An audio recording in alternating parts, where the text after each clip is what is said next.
You know what's strange? A whole generation grew up hearing that if you did the right things, life would eventually open up. Study hard, work hard, make smart choices. Don't be reckless. Keep improving. And somehow, millions of millennials still ended up unable to reach the life that used to be considered normal one generation earlier. Not luxury, not a dream life, just stability. A decent place to live, a job that paid enough, a future that felt safer, not more fragile. And that is not just disappointing, it does something to you. Because when you follow the instructions and the result never arrives, you do not only question the world, you start questioning yourself. This is about millennials, people roughly born between 1981 and 1996. But this is not another video blaming them, mocking them, or turning this into a fight between generations. That misses the point. The real question is not whether millennials are lazy, entitled, dramatic, or too sensitive. The real question is what happens inside a person when the rules they trusted stop working. Because that is where the discomfort begins. Not in the statistics alone. Not in jokes about avocado toast, job hopping, or renting too long. It starts in that quiet feeling that maybe you did what you were supposed to do, and still, somehow, fell behind. Millennials were told they would go further than their parents if they became more educated, more adaptable, more ambitious, and more open to change. And many of them did exactly that. They got degrees, took internships, moved cities, learned new skills, stayed flexible, accepted that nothing would be handed to them. But adulthood did not meet them with the same deal their parents were given. Housing became more expensive. Wages did not stretch as far. Debt became heavier. Rent took more of the paycheck. Healthcare, childcare, education, and basic living costs rose faster than the lives people were trying to build. So the promise was not just delayed. For many people, it started to feel broken. And you can be doing better on paper while feeling worse in real life. That is the part people do not always understand. You work, you improve, you sacrifice. Maybe you even achieve things that would have impressed your younger self. But emotionally, it does not feel like progress. You get the job, but it does not create security. You get the raise, but rent rises with it. You become more responsible, but life does not become less stressful. So you keep moving, but nothing inside you feels settled. In psychology, there is a name for this: cognitive dissonance. In normal language, it means living with two truths that do not fit. One truth says, if I try hard enough, I should be okay. The other says, I am trying hard, and I still do not feel okay. And carrying both at the same time is exhausting. But this was never only about money. It was never just about mortgages, careers, or the price of a house. There was something deeper built into the way many millennials were raised. They were told to believe in themselves, to dream bigger, to stand out, to become something. And those messages were not always wrong. A lot of them came from love. Parents wanted their kids to have confidence. Teachers wanted them to feel capable. The culture wanted them to aim higher. But when the real world did not open up the way they were told it would, that message started to turn inward. You are special slowly became, so why are you not more? Why are you not further along? Why are you not happier? Why are you not more successful? Why does your life still feel unfinished? A message meant to build self-worth became another pressure to prove it. That is a painful mix. Feeling like you are meant for more, while also feeling like you are barely keeping up. And this makes more sense when you look at the world they were prepared for. Many millennials were raised for a path that seemed clear. Go to school, get qualified, find a job, build stability, buy a home, start a family, move forward step by step. It was not always easy, but it was understandable. Then they entered adulthood as the ground was shifting. The job market changed. The cost of living changed. The meaning of security changed. Entire industries became unstable. Long-term careers became less predictable. The old idea of staying somewhere, proving yourself, and being rewarded over time became harder to trust. So the advice was not completely bad. It was just designed for a world that was disappearing.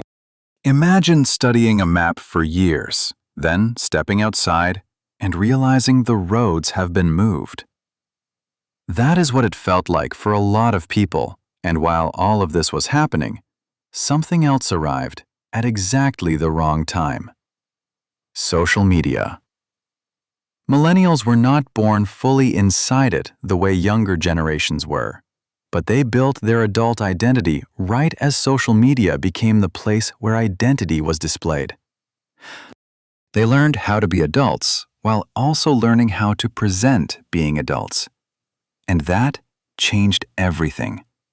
Success became visible. Relationships became visible. Homes became visible. Vacations, bodies, careers, weddings, babies, promotions, side hustles, healing journeys. Everything became something you could compare.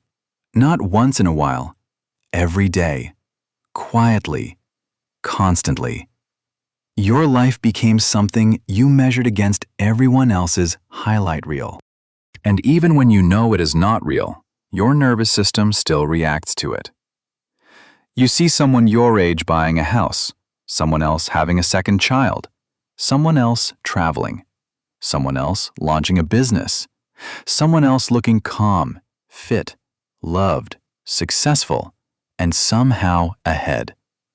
And without meaning to, you start asking, what am I doing wrong? Social media turned adulthood into proof. Proof that you are on track. Proof that you are desirable. Proof that you are successful. Proof that your life is not falling behind. And the worst part is, there is no finish line. Because even when you have something, someone else has more. Then come the milestones, the things that used to mark adulthood: a home, stable work, marriage, children, savings, a long-term plan. These things did not disappear, but they became slower, more expensive, and more risky. For many millennials, they moved from natural next steps into major financial decisions that could break you if one thing went wrong. So, a strange feeling started to appear. People in their 30s and 40s feeling like real life still had not fully started.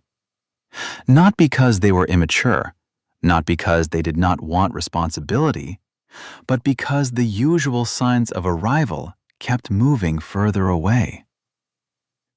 You can be an adult in every practical sense and still feel like you are waiting for adulthood to begin. It is like living on a loading screen. You are not doing nothing. You are paying bills, working, trying, maintaining relationships, managing stress, making choices. But some deeper part of you feels paused, as if life is saying, almost there. And then years pass, still almost there. That kind of waiting creates a specific tiredness, not the tiredness of one bad week, the tiredness of always preparing for a future that never quite becomes present. And under all of this, there was an invisible contract. It was simple. If you study, work hard, stay responsible, avoid reckless choices, and keep going, life should eventually become stable. Not perfect, stable. That was the deal. And for a long time, enough people saw it work that it felt true. But when millennials tried to use that formula, the results became less reliable. Education did not guarantee opportunity. A full-time job did not guarantee comfort. Being responsible did not guarantee savings. Waiting your turn did not guarantee anything at all. And when a basic belief about how the world works breaks, you do not simply move on. Your mind has to rebuild around it. That is why so many millennials can sound contradictory. They still believe life should be fair, but they no longer trust that it will be. They still care about doing things right, but they have seen doing things right fail too many times. That creates a strange mix of idealism and cynicism. Hope, but guarded. Ambition, but tired. Effort, but with a quiet fear that it may not matter enough. And then there is work. Millennials are often criticized for not being loyal, for changing jobs too much, for not wanting to commit, for always looking for something better. But the workplace stopped being loyal first. The old promises weakened before millennials ever had a chance to rely on them. Less security, fewer guarantees, more layoffs, more temporary contracts, more restructuring, more pressure to be available, adaptable, replaceable, and grateful at the same time. So many millennials did what any reasonable person would do. They adapted.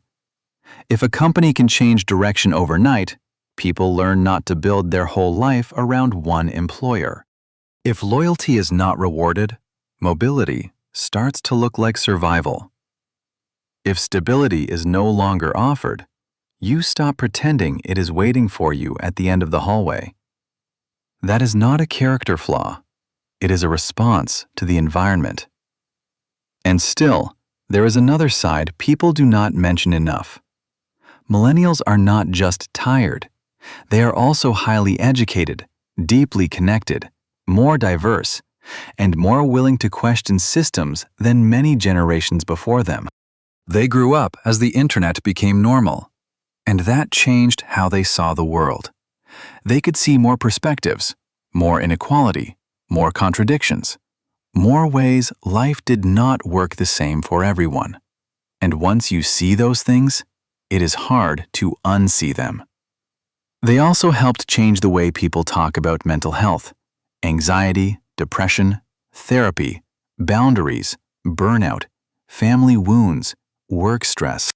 For many people, millennials helped make these conversations normal instead of shameful. That matters. But awareness does not automatically make life lighter. Sometimes it makes you notice more pain, more pressure, more dysfunction, more things that need fixing. So you understand yourself better, but you are still living inside the same conditions. You have the language for burnout, but you are still burned out. You can name the anxiety, but you still have to pay rent. You can see the pattern, but that does not mean you have the power to leave it. Being more aware can help you heal, but it can also make the weight clearer. And then there is the future. For many millennials, the future does not feel like a clean promise. It feels uncertain. Climate anxiety, global instability, economic unpredictability, constant crisis, a news cycle that never stops reminding you that everything is fragile. And at the same time, they are told to be resilient, be flexible, stay informed, make ethical choices, fix what previous systems damaged, care about the planet, care about justice, care about your health, care about your career, care about your family, care about your future. But often without enough power, money, time, or support to actually change the things they are being told to carry. That is a heavy place to live.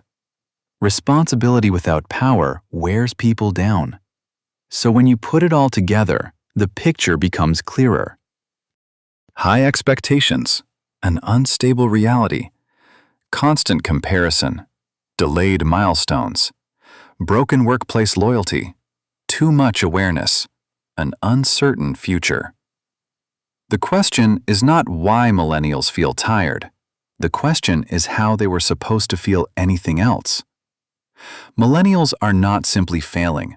Many of them are responding to a world that changed the rules after they had already learned how to play.